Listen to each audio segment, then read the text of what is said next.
বলো খেয়ে কেমন হয়েছে?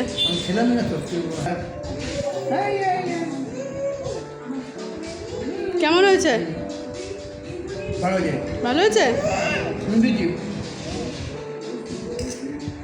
আমিষ নয়, একদম রেস্টুরেন্ট স্টাইলে নিরামিষ চানা মশলা আজকে থাকছে তোমাদের জন্য। এদিকে তাকাও, এদিকে। হ্যালো, কেমন আছো সবাই? আমার নতুন একটা ভিডিও দেখার জন্য সবাইকে অনেক অনেক ধন্যবাদ। আমরা আজকে দুজন মিলে একটা দারুণ রেসিপি রান্না করব। তার জন্য কি আছে দেখাই, চলো। এখানে ছোলা ভেজানো আছে, কাবুলি ছোলা, বেশ 5-6 ঘন্টা মতো ভেজানো আছে। এবার এখানে একটা প্রেসার কুকার বসিয়ে নেব। বসাও তোমার। প্রেসার কুকার বসিয়ে নিয়েছি আমি এখানে। এবার এই প্রেসার কুকারে আমি এই যে ছোলাটা ভেজানো আছে, এই ছোলাটা চাপিয়ে দেব। ছোলাগুলো দিয়ে দিয়েছি। এরপরে এর মধ্যে দিয়ে দেব আমি সামান্য পরিমাণ নুন, হলুদ, একটা তেজপাতা, আর দিয়ে দিচ্ছি 3টে এলাচ আর একটা দারচিনি।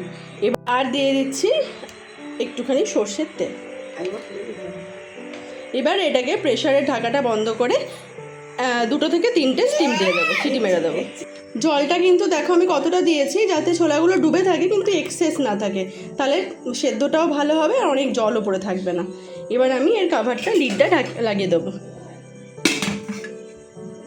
এখানে 5টা টমেটো নিয়ে নিয়েছি। এই টমেটোগুলোকে মিক্সার গ্রাইন্ডারে আমি পেস্ট করে নেব, টমেটো পিউরি বানিয়ে নেব। এটা ছোট জারটা নিয়েছি, এখানে দুটো দুটো করে আমি করে নেব। এখানে আমি টমেটো পিউরিটা করে রেখে দিলাম। এবার এইটাও খুলবো, খুলে দেখবো এটার কি অবস্থা হয়ে রয়েছে। ঢাকাটা খুলে দেখো, দেখো পুরো সেদ্ধ হয়ে গেছে। এবার এটা ঠিকঠাক সেদ্ধ হয়েছে কিনা বোঝার জন্য এটাকে একটা হাতায় করে তুলে চামচে করে প্রেস করে দেখবো ঠিক করে সেদ্ধ হয়েছে কিনা। হাতে করে প্রেস করতে পারবো না কারণ খুব গরম। আর একটা সমস্যা কি জানো, নিজের হাতে ভিডিও করা, একবার এদিক থেকে ওদিক, ওদিক থেকে ওদিক, দুটো হাত তো ইউজ করতে পারছি না, এক হাতে ক্যামেরা আছে। তো ভালো মতো সেদ্ধ হয়ে গেছে। এরপর এটাকে জলটা আমি ঝরিয়ে নেব।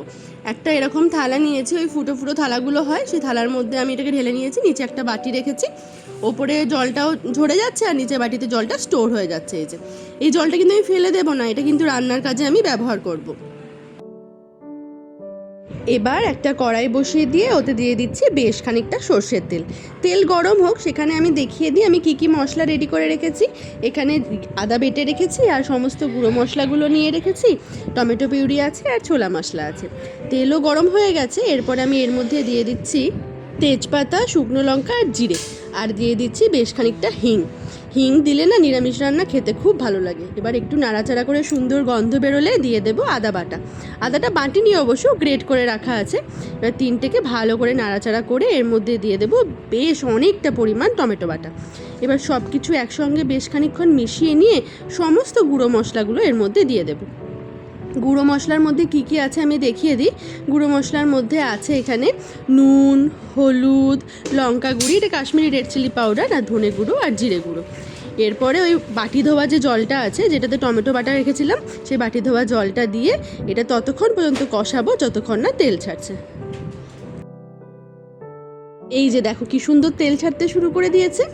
এই সময় আমি এর মধ্যে ওই যে সেদ্ধ করে রাখা কাবুলি চানা আছে সেগুলো দিয়ে দেব। আর সেদ্ধ করে রাখা কাবুলি চানাগুলোর সঙ্গে ওই যে জলটা ঝরিয়ে রাখা আছে না, সেই জলটাই আমি দেব। জলটা দিয়ে এই কাবুলি চানাগুলো বেশ কিছুক্ষণ নাড়াচাড়া করে নেব। নাড়াচাড়া করে নেওয়ার পরে যে যেরকম মনে করবে একটু ঝোল খাবো, সে সেরকম জল দেবে, দিয়ে এটাকে ফুটতে দিতে হবে। আমি সব কিছু দিয়ে দিয়েছি। জলটা, এই জলটা কিন্তু আলাদা জল দিইনি, ওই যে কাবুলি চানা সেদ্ধ করার জলটা ছিল সেটাই দিয়েছি। আর দিয়ে দেবো এই যে এভারেস্টের ছোলে মশলা।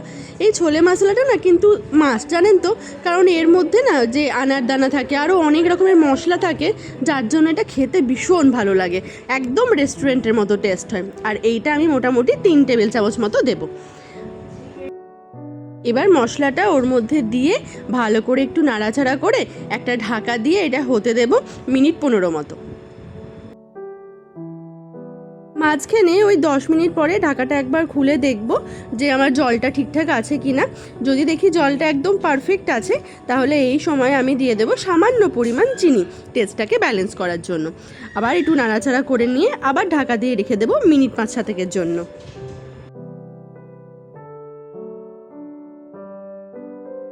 এটা আমার প্রায় হয়ে গেছে। এবার ঝোলটা কতটা রাখবে সেটা তোমাদের ওপর নির্ভর করছে। এটা তো ছোলার তরকারি, জলটা কিন্তু টেনে নেবে, তাই একটু জল রাখাই ভালো। এরপর এর মধ্যে আমি দিয়ে দেব একটুখানি গরম মশলা। রান্নাটা প্রায় পুরোটাই কমপ্লিট হয়ে যাওয়ার পরে এখানে আমি 1 চামচ মতো গরম মশলা দিচ্ছি। গরম মশলা দেওয়ার পরে এটা একটু নাড়াচাড়া করে ঢাকনা লাগিয়ে গ্যাসের ফ্লেমটা বন্ধ করে দেব। তারপরে এটা দমে রাখবো মোটামুটি 10 মিনিট মতো। এই নিরামিষ চানা মশলাটা খেতে এত সুন্দর হয়, আর এটা রুটি, পরোটা, নান আর ফ্রাইড রাইস সব কিছুর সাথেই কিন্তু দুর্দান্ত লাগে। আমাদের বাড়িতে আমিষ চানা মশলা থেকে কিন্তু এই নিরামিষ চানা মশলাটাই বেশি হয়। তোমরা কে নিরামিষ চানা মশলা আর কে আমিষ চানা মশলা খেতে বেশি ভালোবাসো আমাকে অবশ্যই জানিও। আমার রেস্টুরেন্ট স্টাইল নিরামিষ চানা মশলা একদম রেডি আর সার্ভড। আপনারাও ঘরে বানিয়ে খান। ভালো লাগলে অবশ্যই ভিডিওটাকে লাইক করবেন, কমেন্ট করবেন, শেয়ার করবেন, ফেসবুক পেজটাকে ফলো করে দেবেন, ইউটিউব চ্যানেলটাকে সাবস্ক্রাইব করে দেবেন। টাটা।